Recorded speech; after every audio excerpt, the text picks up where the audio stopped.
If you've followed me for a long time, you know that one of the things I do on a regular basis, multiple times a month, is I end up being a guest over on the Rational Boomer podcast. And last night was no exception.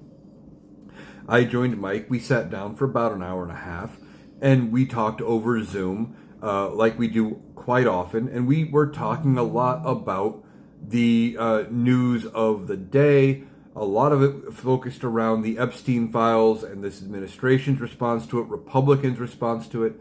We talked about 2026 and what that's going to look like, 2028, what that would look like. We talked about a lot of things involving news and politics that you just can't get all of it in one spot, especially in short form things like TikTok, where it's anywhere from a minute to 10 or what have you.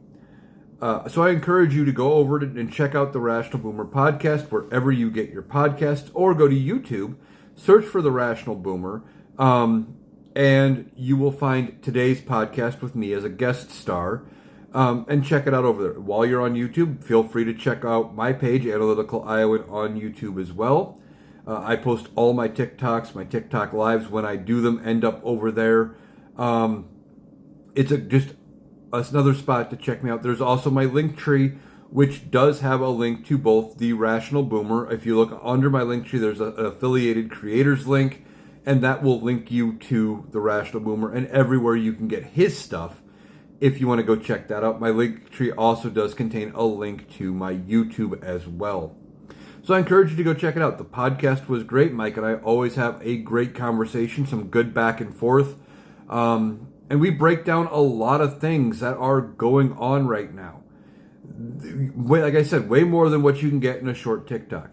Once again, go check out the Rational Boomer podcast. It was a great discussion, covered a lot of topics in a lot more depth and detail. And you get two different perspectives from it. You get the details that I like to bring. You get Mike's overarching analysis, the big picture stuff. And it works out both ways. I encourage you to go check it out. And not just today's episode, but check out future episodes with other guests. You always learn something new from the Rational Boomer podcast because he brings in so many different views about everything. So like I said, check out the Rational Boomer podcast wherever you get your podcasts or over on YouTube. And while you're on YouTube, go ahead and check out my page, Analyticaliowan, on YouTube. Link tree in my bio will get you to both of the places that you need to go.